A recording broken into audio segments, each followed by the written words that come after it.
C'est un truc de dingue quand même. À chaque fois que je veux commencer à enregistrer un épisode, il y a Oupi, notre chat, qui vient dans la chambre et il fait sa toilette, il ronfle, il fait des bruits bizarres. C'est un truc. Mais. Oh, laisse-moi enregistrer mon podcast. Donc, si vous entendez des bruits, no worry, c'est juste Oupi qui met sa marque de fabrique. Donc, voilà. Bref, générique.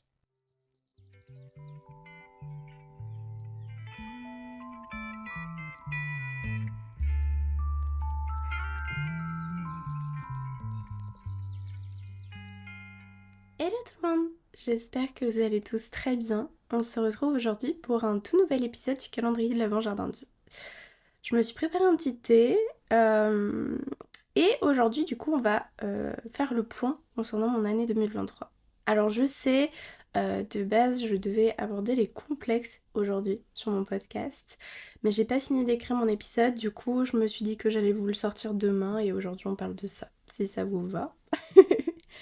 En tout cas, chaque fin d'année, je prends toujours le temps de faire un récap de mon année parce que je sais pas vous, mais quand on me demande si j'ai passé une bonne année et ce que j'ai fait, bah, je sais jamais quoi répondre en fait parce que je me souviens limite plus de rien, un peu comme un blackout. Et j'avais vu une vidéo, faut que je vous retrouve le nom du gars parce que j'adore sa vision qu'il a sur la vie et tout, mais il expliquait que du coup, lui, pour pas oublier ses années, depuis tout petit, il classait les périodes de sa vie selon des musiques. Une musique ou un groupe de musique, ça lui rappelle toujours une période de sa vie et le mood dans lequel il était. Et moi du coup c'est trop pareil mais avec des photos, ça me permet de reconstituer un peu toutes les choses que j'ai faites parce que vous commencez à me connaître, j'ai tendance à tout prendre en photo pour m'en souvenir parce que j'ai une peur pas possible d'oublier.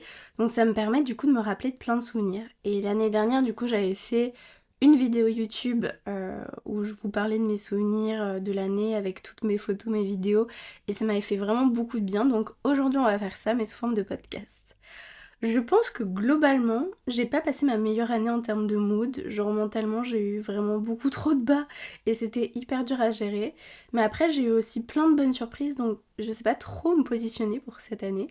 Je vous propose qu'on commence par le commencement. Mon année 2023 a commencé par un réveillon de Noël qui ressemble à toutes les années, mais que j'aime toujours autant.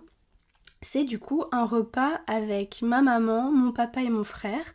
On se fait un petit repas de famille en petit comité et ça me plaît, j'adore ce moment-là. On est tous en pyjama, on s'offre des cadeaux, même les chiens ils ont leur petit repas de fête. Et cette année mon papa avait mis grave le paquet parce qu'il avait préparé plein de bonnes choses à manger. Il avait fait un gratin, il avait fait des gambas, des marrons grillés, bref c'était vraiment trop trop bon. Puis le lendemain, c'est souvent balade à la montagne. Genre avec mes parents, tout le temps, les lendemains de réveillon, on part en station de ski et on va manger dans une crêperie ou un truc comme ça. Et la seule chose qui a changé par rapport aux autres années, c'est que notre nouvel an, au lieu de le fêter avec plein d'amis, on l'a fêté que tous les deux avec mon copain Yuri. Donc on est allé se balader à Annecy, on a fait le marché de Noël, tout était vraiment trop chouette. Mais passé 22h, tout a fermé, du coup on s'est retrouvé à attendre le feu d'artifice de minuit dans le froid et à rentrer direct après. Cette année aussi, Yuri m'a offert du coup ma toute première caméra de vlog pour Noël. Donc dès le 1er janvier, j'ai commencé à faire des vidéos pour YouTube. J'ai commencé par des petites vidéos dégustation dans le salon de chez sa maman. Et après, j'ai filmé du coup tous mes vlogs à Paris parce que pour ceux qui ne le savent pas, cette année, on a habité 4 mois à Paris avec mon copain. Donc j'avais vraiment envie de tout garder ces souvenirs sous forme de vidéos. Et c'est fou parce que dans mon premier récap de l'année dernière du coup sur YouTube, c'était la première fois que j'allais à Paris. Yuri m'avait offert des vacances là-bas pour mon anniversaire. Et de me dire qu'en un an, euh, bah, j'y ai habité, c'est un truc de fou quand même. Je me dis que la vie peut changer tellement vite. En parlant de Paris, je vais pas trop détailler parce que je vous en ai parlé 1000 fois, puis vous avez tous les vlogs de ce qu'on a fait sur YouTube, etc. Mais c'était vraiment une expérience de dingue, je suis vraiment trop reconnaissante. J'ai adoré Paris. On a découvert des lieux de malades, on a testé plein de restaurants, donc moi qui adore manger, j'étais vraiment conquise. On a fait des rencontres trop belles avec des gens trop gentils. Et puis j'ai fait des trucs que j'avais jamais fait dans ma vie, genre voir le feu d'artifice du 14 juillet à la Tour Eiffel, ou encore manger sur un bateau pour l'anniversaire de Yuri, ou encore aller au parc Astérix. C'était vraiment des expériences trop chouettes. Et j'ai vraiment l'impression que du coup cette aventure à Paris m'a beaucoup fait grandir, que ce soit personnellement mais aussi professionnellement, parce qu'en fait j'étais pas très heureuse dans ma vie, et de partir à Paris, j'ai vraiment repris ma vie en main. Paris m'a aidé à savoir ce que je voulais faire de ma vie. Paris m'a aidé à écouter mes envies. Donc je me suis vraiment lancée dans mes projets, je me suis lancée dans la création de contenu que je rêvais de faire depuis hyper longtemps. Et même en créant beaucoup de contenu dans cette ville, bah du coup ça m'a permis d'accéder à des super belles opportunités quoi. Cette année j'ai travaillé du coup avec des grandes marques comme Neutrogena par exemple. J'ai pu aller à un événement Disney, genre Disney m'a invité à aller voir leur nouveau film en avant-première. Je... Comment vous dire? En fait, depuis toute petite, j'adore Disney, j'adore les dessins animés, leurs films. Je passais mes journées devant Disney Channel et tellement que je regardais la télé, genre tellement je regardais Disney, dès que ma télé était éteinte, il y avait le logo Disney Channel qui était incrusté sur l'écran. Donc vraiment, Disney, ça a toujours été un cocon pour moi. Quand mes parents travaillaient beaucoup avec mon frère, on restait à la maison devant la télé à regarder les programmes qui passaient toute la journée jusqu'à ce que mes parents rentrent le soir. Et dans ma tête, Disney Channel, c'était vraiment comme un emploi du temps pour moi. Parce que je me disais, bon bah bonne chance Charlie passe à 20h à la télé. Donc dès que ça va commencer, mes parents vont arriver quoi. Et ça me permettait vraiment de faire passer le temps plus vite. Et ça m'a vraiment toujours accompagnée. Donc de me dire qu'à 23 ans, je fais partie du Disney Club et que je suis invitée par Disney à des événements, c'est un truc vraiment de dingue pour moi. Je... Même si actuellement, j'ai pas encore réussi à faire ce que j'aimerais faire, je suis déjà tellement heureuse de commencer à poser les pieds dans ma passion et à commencer à en vivre. Et la dernière fois, vraiment, je parlais avec une amie parce que j'étais hyper déçue de moi et parce que bah, justement, je m'étais mis certains objectifs et j'avais l'impression de pas les avoir atteints. Bah, elle m'a dit, ouais, t'as peut-être pas avancé comme tu le voulais, mais t'as déjà fait plein de trucs de ouf et regarde la toi d'il y a 4 mois, tu peux constater déjà ton évolution, tu vois. Et ça m'a tellement rassurée parce que je me suis dit que ouais, c'était trop cool d'avoir déjà coché des objectifs que je rêvais d'atteindre il y a 4 mois, donc c'est déjà une belle évolution quoi. D'ailleurs en termes de films et de choses comme ça, parce que du coup je vous ai parlé de Disney, bah petite anecdote pas si importante que ça, mais cette année j'ai enfin regardé tous les Harry Potter. Ça faisait des années que j'avais un blocage sur ces films, j'avais pas envie de les voir parce que ça m'embête trop de regarder des sagas, mais franchement je suis pas du tout déçue, c'est des films qui sont hyper cool avec un univers de dingue. J'adore découvrir des œuvres cinématographiques chaque année, des nouvelles séries, des films, de l'animation. Et cette année, vraiment, j'ai kiffé la plupart des films que j'ai découverts. Vous, c'est quoi pour vous the film de l'année? Ah oui! Et j'ai failli oublier ça. Cette année aussi, je suis sortie un peu de ma zone de confort comme pour regarder Harry Potter.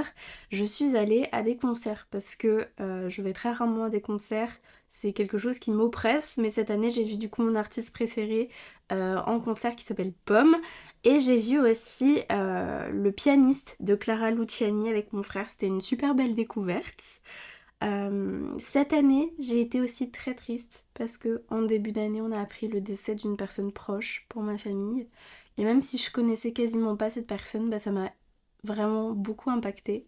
J'ai aussi un de mes chiens qui est décédé.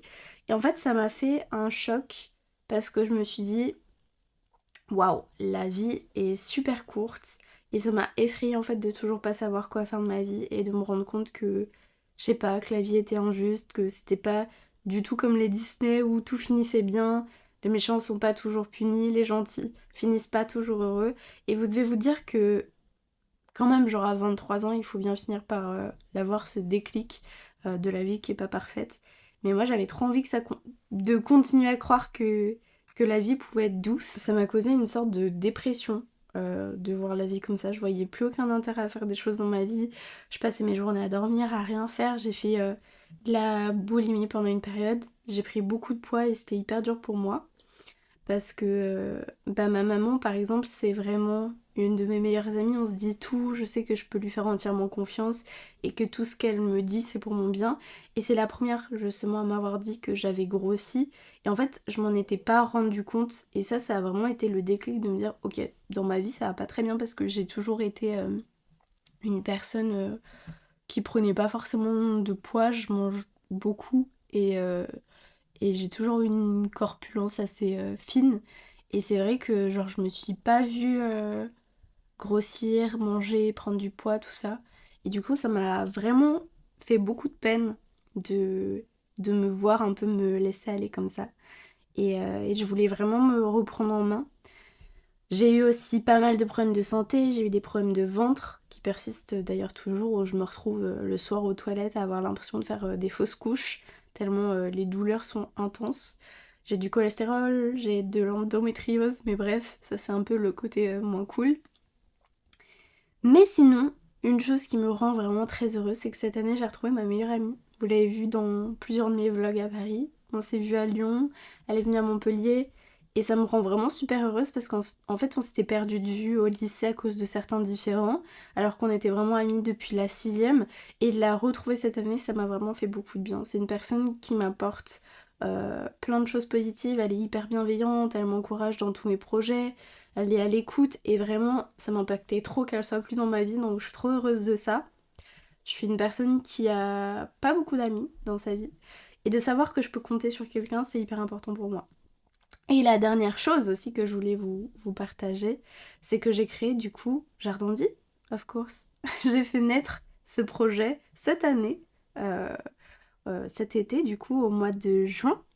Et je sais pas si Jardin de Vie va continuer parce que je doute beaucoup de mon travail et je sais pas, j'ai l'impression de pas me sentir légitime de parler, que ce que je dis c'est pas très important. Mais voilà, je suis déjà très fière de ce que j'ai pu faire pour Jardin de Vie. Donc je pense que 2024, ça va être mon année, je la sens bien cette année. J'espère pouvoir me développer encore plus dans mon taf, vous offrir plein de contenu, plein de surprises. Et, euh, et je vous ferai sûrement un épisode début janvier pour vous parler un peu de mes projets, de ce que j'attends. Donc voilà. J'aimerais savoir, vous, comment ça s'est passé votre année, qu'est-ce que vous aimeriez pour 2024. En attendant, je vous fais des gros bisous et à demain pour un prochain épisode de Jardin de Vie.